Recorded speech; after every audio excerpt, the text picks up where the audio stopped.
Dear students, welcome to marginal costing class. In this class, we are going to study about a new application of marginal costing, problem of key factor. Problem of key factor. As all of you know, a company, while doing the manufacturing process, may not be in a position to sell all the products manufactured. എന്ന് പറഞ്ഞാൽ അവർ ഉൽപ്പാദിപ്പിക്കുന്ന എല്ലാ ഉൽപ്പന്നങ്ങളും വിൽക്കുവാനായിട്ട് അവർക്ക് സാധിക്കില്ല. ചില സമയത്ത് അവർക്ക് ഡിമാൻഡിൻ്റെ അത്രയും സാധനങ്ങൾ ഉൽപ്പാദിപ്പിക്കാനും സാധിക്കില്ല. There are two situations. One, all firms cannot sell the products produced by them. എല്ലാം വിൽക്കാൻ കഴിയില്ല. അതേപോലെ തന്നെ അവർക്ക് ഡിമാൻഡിനനുസരിച്ച് അത്രയും ഉൽപ്പന്നങ്ങൾ ഉൽപ്പാദിപ്പിക്കാനും ചിലപ്പം കഴിയില്ല. എന്തുകൊണ്ടാണ് അങ്ങനെ സംഭവിക്കുന്നതെന്ന് ചോദിച്ചാൽ, അപ്പോൾ ഫോർ എക്സാമ്പിൾ മാർക്കറ്റിൽ നല്ല ഡിമാൻഡുണ്ട്, so the raw material is not available, അല്ലെങ്കിൽ skilled labour is not available. അപ്പോൾ due to the scarcity of some factors of production, അതായത് റോ മെറ്റീരിയൽ, ലേബർ, പവർ, ഇതെല്ലാം കൊണ്ട് കമ്പനിയുടെ പ്രൊഡക്ഷനെ ലിമിറ്റ് ചെയ്യും. The company cannot produce as much as goods it can produce or it can sell. അപ്പോൾ അവിടെ സംഭവിക്കുന്നത് പ്രോഫിറ്റ് ഓഫ് ദ അപ്പോൾ അങ്ങനെ വരുന്ന സമയത്ത് അങ്ങനെ ലിമിറ്റ് ചെയ്യുന്ന ആ ഘടകത്തെയാണ് നമ്മൾ കീ ഫാക്ടർ എന്ന് പറയുന്നത്. അപ്പോൾ key factor is a factor which limit the production of a company. The key factor may be labour, it may be material, it may be power or some other factor, plant capacity, whatever may be. അപ്പോൾ key factors are known as limiting factors. അപ്പോൾ നമ്മൾ ഇത്രയേ ഉള്ളൂ. Key factor എന്ന് പറഞ്ഞാൽ ഒരു കമ്പനിക്ക് മാർക്കറ്റിൽ ഫോർ എക്സാമ്പിൾ 500 യൂണിറ്റ് ഒരു മാസം വിൽക്കാൻ പറ്റും, പക്ഷേ അവർക്ക് 300 എണ്ണേ പ്രൊഡ്യൂസ് ചെയ്യാൻ പറ്റുള്ളൂ. കാരണം മാൻ പവർ ഇല്ല, അല്ലെങ്കിൽ പവർ ഇല്ല. സോ അപ്പം മാൻ പവർ ആണ് പ്രശ്നമെങ്കിൽ മാൻ പവർ ആണ് കീ ഫാക്ടർ, കറണ്ടാണ് പ്രശ്നമെങ്കിൽ പവർ ആണ് കീ ഫാക്ടർ. അപ്പോൾ കീ ഫാക്ടർ എന്ന് പറയുന്നത് it is a limiting factor. How the key factor will influence the business and what are the decision to be taken in this situation. അപ്പോൾ നമ്മൾ അതുമായി ബന്ധപ്പെട്ട ഒന്ന് രണ്ട് കാര്യങ്ങൾ നമുക്ക് അറിയാവുന്ന ഒന്ന് രണ്ട് കാര്യങ്ങളാണ്. The product which gives greatest contribution is the most profitable one. നമുക്കറിയാം, രണ്ട് എക്സും വൈയും ഉണ്ടെന്ന് വിചാരിക്കാം. ഹയസ്റ്റ് കോൺട്രിബ്യൂഷൻ തരുന്നതായിരിക്കും most profitable. Even if there is product gives higher contribution, key factor limits the production or sales. അവിടെ നമ്മൾ മുമ്പേ പറഞ്ഞ പോലെ there may be some restriction in the production due to the limiting factor. When there is a key factor, it should be considered. അപ്പോൾ നമ്മൾ എങ്ങനെയാണ് ചെയ്യുക? അപ്പോൾ കീ ഫാക്ടർ എന്താണ്? ലേബർ ആണോ? അപ്പോൾ നമ്മൾ കൺസിഡർ ചെയ്യണം.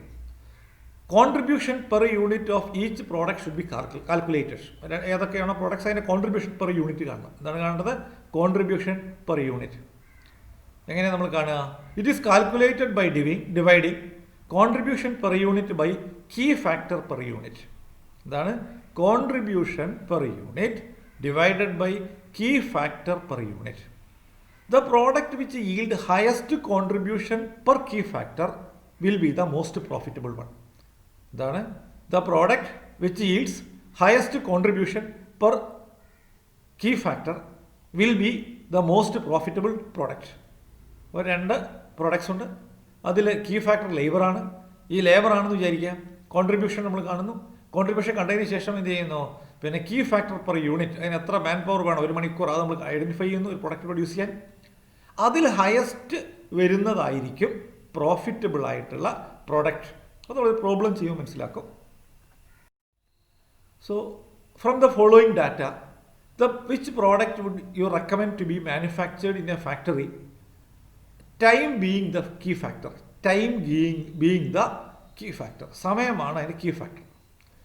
Direct material 48-28, direct labour 4-6, variable overhead 8-12, selling price per unit 200 and 220, standard time to produce 2 hours 3 hours. അപ്പോൾ മനസ്സിലാക്കേണ്ടത് എക്സ് ഉണ്ടാക്കാൻ 2 മണിക്കൂർ വേണം, വൈ ഉണ്ടാക്കാൻ 3 മണിക്കൂർ വേണം. അതാണ് മനസ്സിലാക്കേണ്ടത് സ്റ്റാൻഡേർഡ് ടൈം. അപ്പോൾ കീ ഫാക്ടർ ടൈമാണ്. അപ്പോൾ നമ്മൾ കോൺട്രിബ്യൂഷൻ പെർ യൂണിറ്റിനെ ഡിവൈഡ് ചെയ്യേണ്ടത് ഇതുകൊണ്ടാണ്.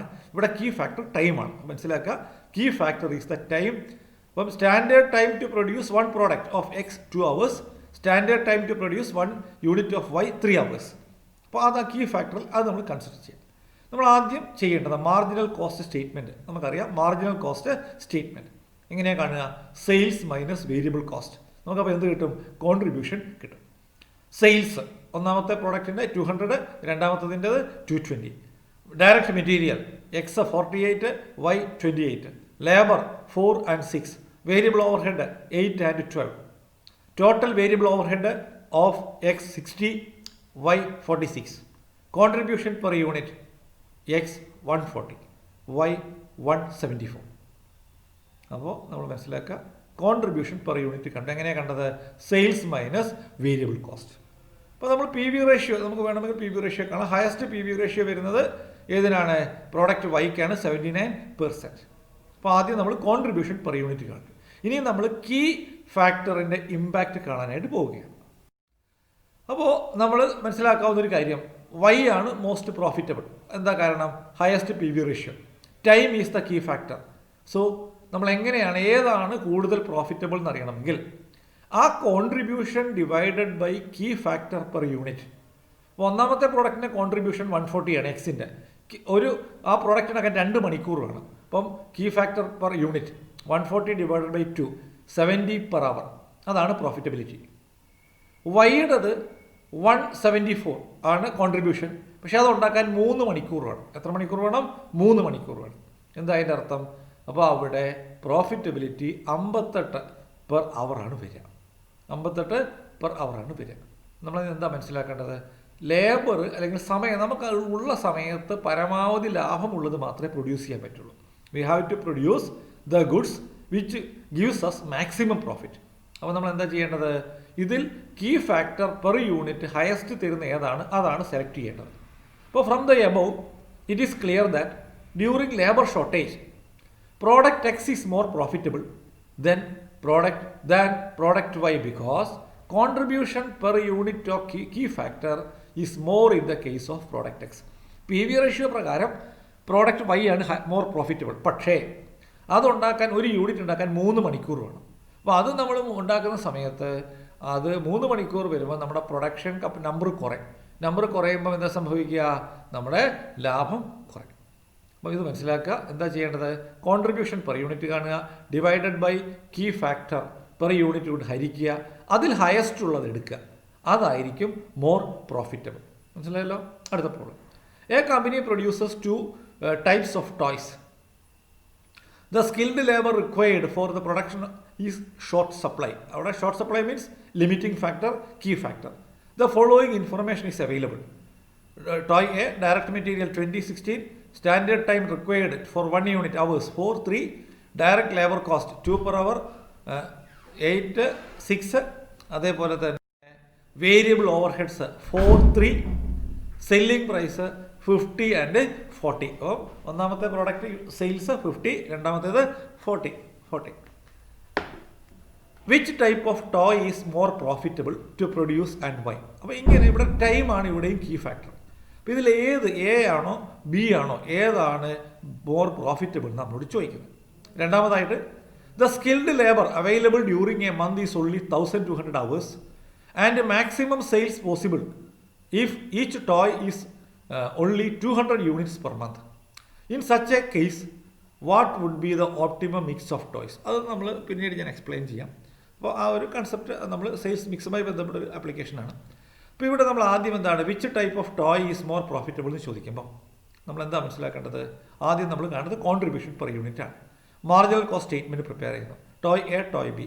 ഇപ്പോൾ സെല്ലിംഗ് പ്രൈസ് എന്ന് പറയുന്നത് 50-40 ആണ്.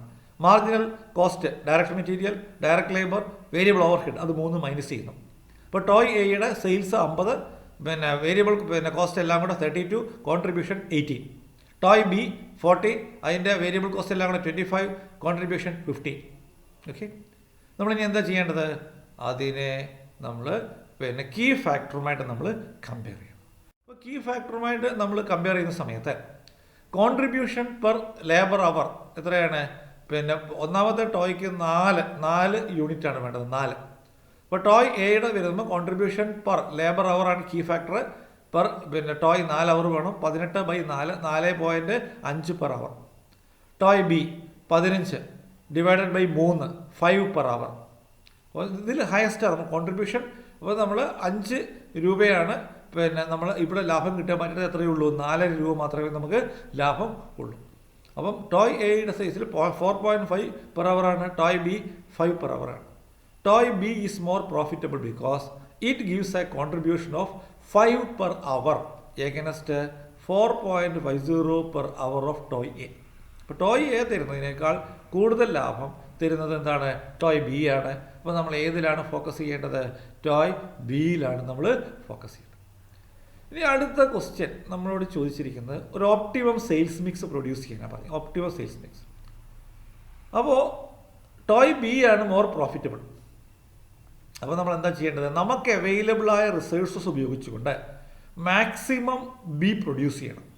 അത് കഴിഞ്ഞുള്ളത് ഉപയോഗിച്ചിട്ട് വേണം എ പ്രൊഡ്യൂസ് ചെയ്യാൻ. അപ്പോൾ നമുക്ക് ആകെ ഒരു മാസം പ്രൊഡ്യൂസ് ചെയ്യാവുന്നതിൽ ഓരോ ടോയും 200 യൂണിറ്റ് മാത്രമേ പ്രൊഡ്യൂസ് ചെയ്യാൻ പറ്റുള്ളൂ. ഓരോ ടോയും 200 യൂണിറ്റ് മാത്രമേ പ്രൊഡ്യൂസ് ചെയ്യാൻ പറ്റുള്ളൂ.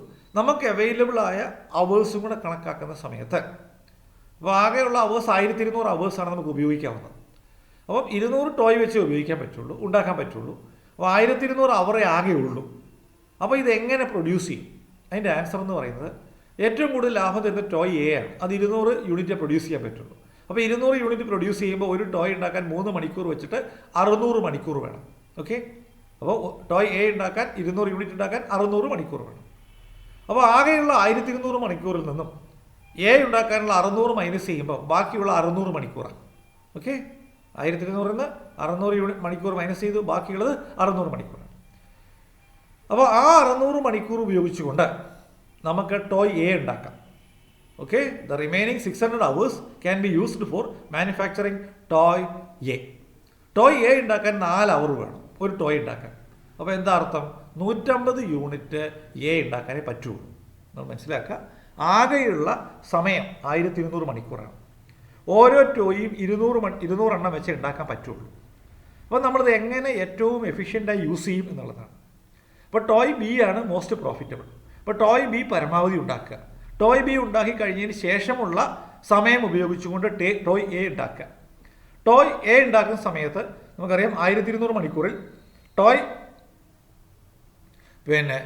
ടോയ് ബി ഉണ്ടാക്കാനായിട്ട് നമുക്ക് എത്രയാണ്? 200 മണിക്കൂർ 200 unit at the rate of 3 hours. അപ്പോൾ 600 മണിക്കൂർ യൂസ് ചെയ്തു. ബാലൻസ് ഉള്ളത് നമ്മൾ ടോയ് എ ഉണ്ടാക്കാനായിട്ട് ഉപയോഗിച്ചു. അതുണ്ടാക്കാൻ ആകെ 600 അവറേ ഉള്ളൂ. പക്ഷേ ഒരു യൂണിറ്റ് ഉണ്ടാക്കാൻ 4 അവർ വേണം. അപ്പം 150 യൂണിറ്റ് എ മാത്രമേ ഉണ്ടാക്കാൻ പറ്റുള്ളൂ. അപ്പോൾ the optimum sales mix is 150 units of toy A and 200 units of toy B. Thank you.